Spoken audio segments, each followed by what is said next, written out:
What are some overlooked facts about the life of Ashok? Is his conversion to Buddhism overrated? Okay, that's an interesting question. So, Ashok the Great, we are taught that Ashok was this great king. He is given this title of the Great, the third Mauryan uh, emperor, the great conqueror of Kalinga, etc., the great pacifist who destroyed Kalinga and killed so many people and then was overcome with remorse because his Hinduism made him kill so many people. And that's why he converted to Buddhism and became a saint. And then he spread all these inscriptions throughout the length and the breadth of India, saying that I am a great man and I believe in Buddhism and I believe in pacifism and all that. And the inscriptions are found throughout India, even Afghanistan, Pakistan, present day, right? So that's the story. That's the story that our historians have been telling us, that he rejected Hinduism and converted to Buddhism after he destroyed Kalinga and saw the slaughter which he attributed to Hinduism. What is the truth? Well, firstly, there is zero evidence that he see, first of all, there's no conversion to Hinduism or Buddhism.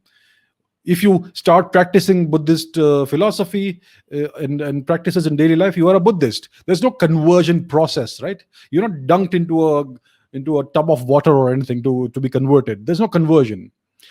So the thing is, Ashok is known to have embraced the precepts of Buddhism at some point in his life, and there is zero factual evidence, textual evidence, or any evidence that this happened after the Kalinga War. It is actually most likely, from the evidence that we have, from all the evidence that the so-called Indian historians present, the same evidence actually points to the fact that he embraced the tenets of Buddhism before the so-called Kalinga War happened, right? That's point number one. So the overwhelming evidence tells us that he became a practicing Buddhist. He embraced Bauddha Dharma before the Kalinga War itself. And what we know about Ashok's the beginnings of his life. So he was one of the sons of Bindusar. Bindusar was the second Mauryan ambassador. Mauryan emperor. Bindusar was the son of Chandragupta Maurya, the first Mauryan emperor. And the crown prince during Ashok's time was his half brother, another son of Bindusar with a different wife. Now, this half brother was in the northwest of India, the western boundaries of Afghanistan, fighting off some invaders, Greeks or Scythians or whatever. And that's when Bindusar happened to die. So the crown prince rushed back to Patliputra, which was the then capital of India, and he found that his half brother Ashok had taken over the throne, and Ashok had this half brother killed, his own half brother. He had him killed. He killed many of his other siblings to consolidate his grip on the throne. It's almost like an Ottoman slaughter, in which when an Ottoman sultan would be enthroned, he would immediately on the same day kill all of his brothers and half brothers to ensure that there is no threat to his crown. So that's the kind of slaughter Ashok perpetrated. It is recorded that he had about 99 of his siblings killed, brothers, half brothers, etc. I think he spared only one of his brothers, right? And it seems that so at the time, India was a very eclectic culture. There were so many different paths of dharma, different schools of thought. You had the Ajivikas, you had the Jains, you had the Bauddha Dharma, you had the mainstream forms of dharma, which we now call Hinduism. And we had different philosophies and paths. The Charvakas were present and many others, right? So it seems that when Ashok was consolidating his grip on the throne, the Jainas and the Ajivikas, who may have had ties with other family members of his who he killed, they kind of resisted what he was doing. And therefore, he embarked upon a vicious persecution of the Jaina and the Ajivika people, the people who followed those philosophical paths of Dharma, of Hinduism, right? So that's why he went on this rampage. It seems that he had many thousands of Ajivikas killed. He even persecuted the Jains. And this is not religious persecution. This is because these people had opposed him coming to the throne in the manner that he did. So this is a form of persecution. Nowadays, the Marxist historians call this religious persecution, because at the time Ashok was a Hindu, but at the time he had already embraced the tenets of Buddhism, by the way.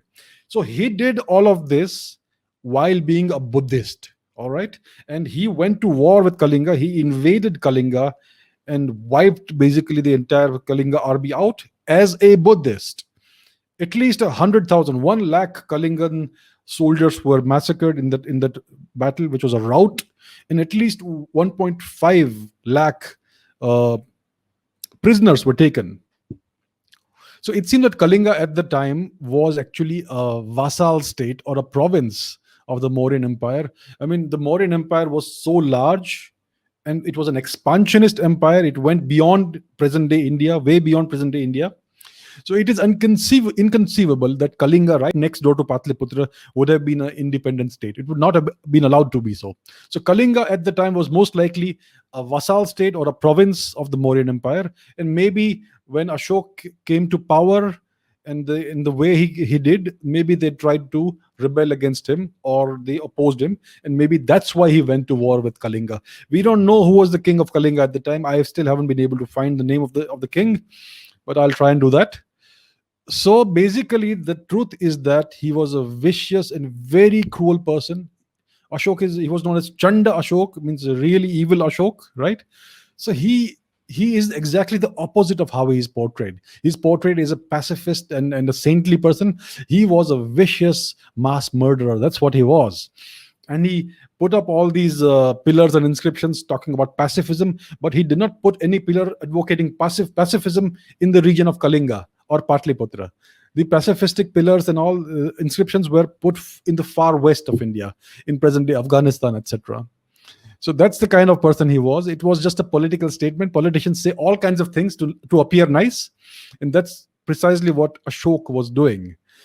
So firstly, he was not a Hindu, so-called Hindu, when he went to war with Kalinga. He was already a practicing Buddhist. And secondly, he was not a pacifist. He was one of the most vicious kings of India. So everything we know, everything we have been taught about him is a lie. So this is the NCERT textbooks at work. It is only after the Indian independence, when when a certain political ideology was adopted in India, and a certain there was this desire to downplay Hinduism and and show that other faiths are better, etc. So that's when all these stories were concocted and placed in our textbooks, and that's what we have been learning so far. Even I, for most of my life, believed that Ashok was the great guy. He came to power and he went to war, and then he had this change of heart and became a Buddhist. Buddham Saranam Gacchami, Dhammam Saranam Gacchami, and that's the story. The truth is very different. He was a practicing Buddhist while he did all this. So, twist in the tail, my friends.